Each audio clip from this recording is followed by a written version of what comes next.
Warahmatullahi wabarakatuh. Selamat pagi teman-teman semua. Di sini perkenalkan kami dari kelompok 4 yang beranggotakan saya, Fahna Sabila Nisa, dan rekan saya, Nisa Insiro. Kami di sini ingin mereview tentang jurnal yang berjudulkan Kenakalan Remaja Akibat Kelompok Pertemanan Siswa yang ditulis oleh Eli Mahida, Wirodati, dan Gita Larasati. Metode penelitian dalam jurnal ini itu dengan wawancara dan observasi.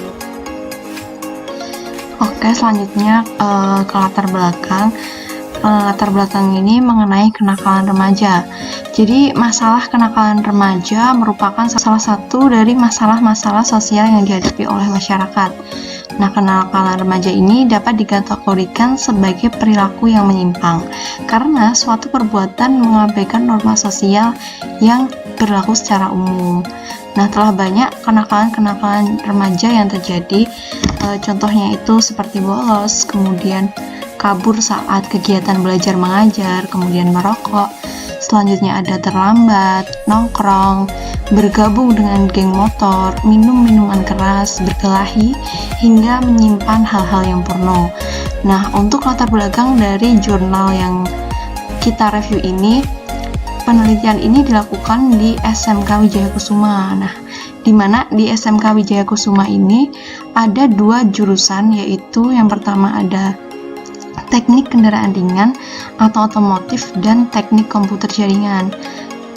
Tentunya di SMK ini laki-laki mempunyai jumlah yang lebih banyak daripada perempuan.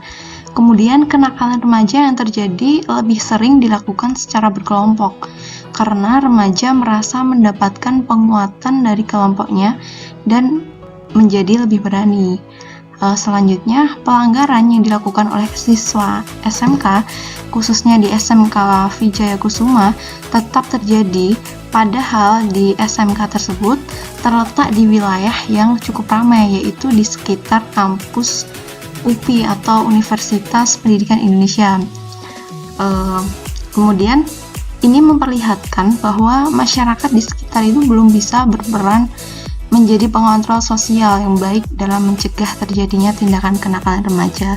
Karena memang SMK ini kan dekat dengan kampus. Kampus itu kan mencetak para pendidik bangsa menjadi yang lebih baik. Tapi nyatanya masih ada kenakalan-kenakalan remaja yang terjadi di SMK tersebut. Seperti itu.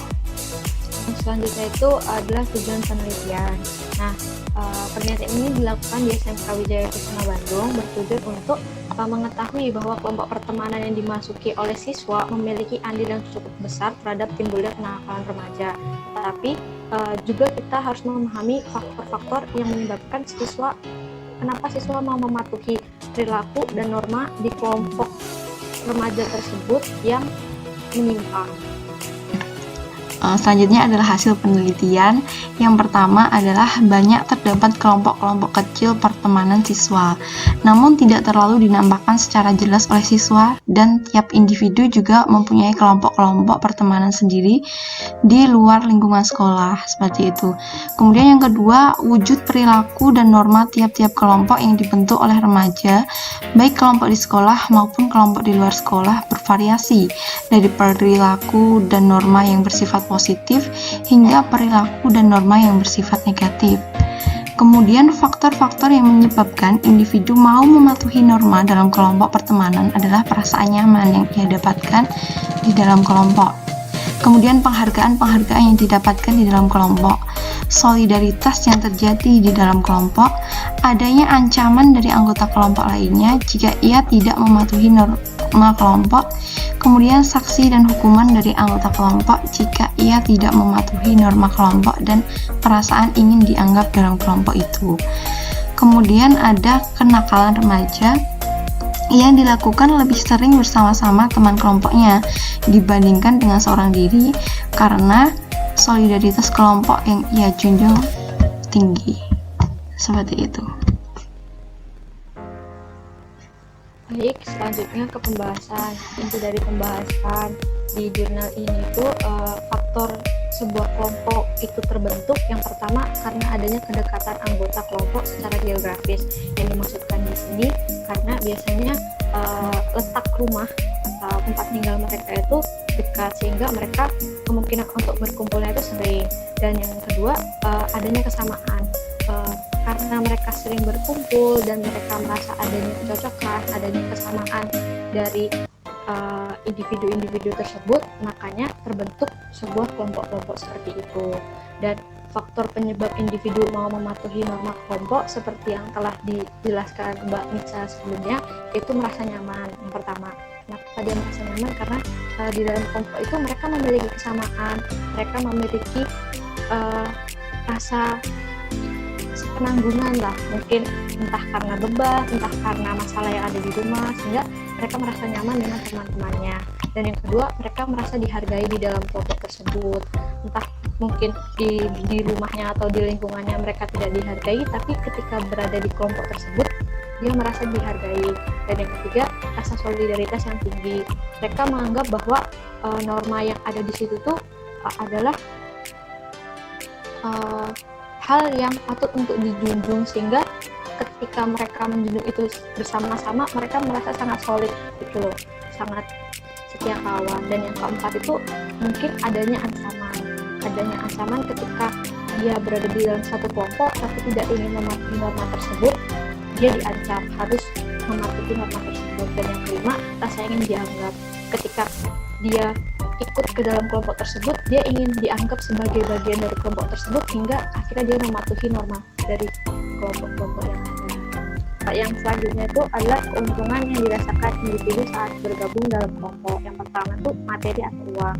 Kenapa materi atau uang? Biasanya kan kelompok-kelompok tersebut menghasilkan uang ya dengan cara yang salah juga. Kadang juga mereka ada yang loyal, rasa loyalitas, sehingga yang kurang memberikan, sehingga mereka mendapatkan ya materi, uang. Dan yang kedua itu penghargaan atas ya kesulitan mereka antar sesama kelompok, jadinya merasa dianggap. Dan ketiga itu rasa peduli, ya karena di kelompok tersebut mereka saling peduli. Dan yang keempat, kasih sayang atau cinta yang mungkin tidak bisa didapatkan di dalam lingkungan keluarga. Selanjutnya, kesimpulan dari jurnal yang kami review mengenai faktor-faktor yang menyebabkan individu mematuhi norma dalam kelompok, yaitu yang pertama, ada perasaan nyaman yang ia dapatkan di dalam kelompok, kemudian penghargaan yang didapatkan di dalam kelompok, solidaritas yang terjadi di dalam kelompok, adanya ancaman dari anggota kelompok lainnya jika ia tidak mematuhi norma kelompok, kemudian sanksi dan hukuman dari anggota lainnya jika ia tidak mematuhi norma kelompok, kemudian perasaan ingin dianggap dalam kelompok tersebut.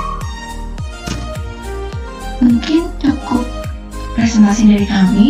Apabila ada kurangnya, kami mohon maaf.